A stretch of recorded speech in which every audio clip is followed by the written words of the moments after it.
Sziasztok, én Sanyi vagyok, és azt mutatom meg nektek, hogy hogyan lehet skin csinálni és beállítani. Én a Nova Skinben szoktam skin csinálni, én azt ajánlom nektek is, mert nagyon jó skinek vannak, és jókat is lehet csinálni. Szóval beírjátok a Google-ba, hogy Nova Skin,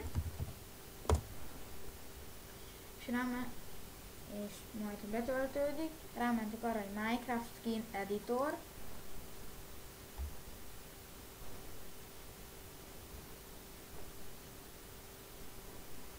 hamarosan betöltődik.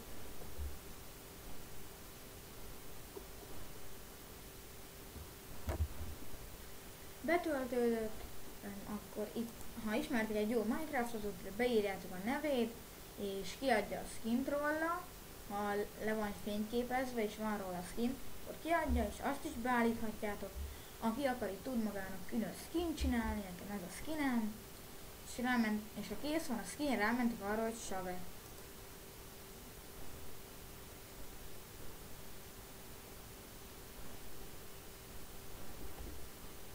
Adtok neki egy nevet, nekem Addas 14 lesz, mert az a legendáris nevem.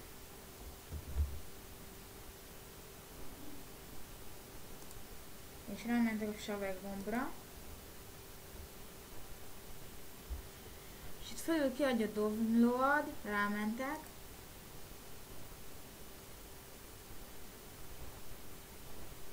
Itt rákattintotok jobb egér gombbal. Itt rámentek arra, hogy képmentése más néven.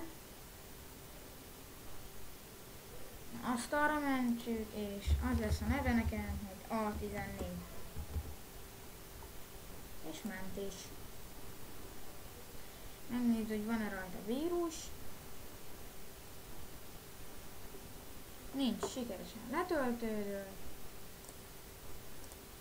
És itt van. Most azt mutatom meg, hogy hogyan lehet betenni. Beírjátok újra a Google-ba, hogy Legendary Minecraft. Igen. És én látjátok, hogy én már be vagyok jelentkezve. Itt akinek még nincs, itt van, hogy belépés. Rámegy, akkor felhasználó név és jelszó. És akkor rámentek, hogy skin. Rámentek, hogy játékos skin. És rámentek a fájl tárolózása. És itt azt arra kiválasztjátok, ha oda mentek tétel. Én A14-et adtam, az a neve nekem. Megnyitás, rámentek, és a feltöltés. És a skin feltöltődik. Remélem segítettem. Ha igen, akkor lájkoljátok és iratkozzatok fel.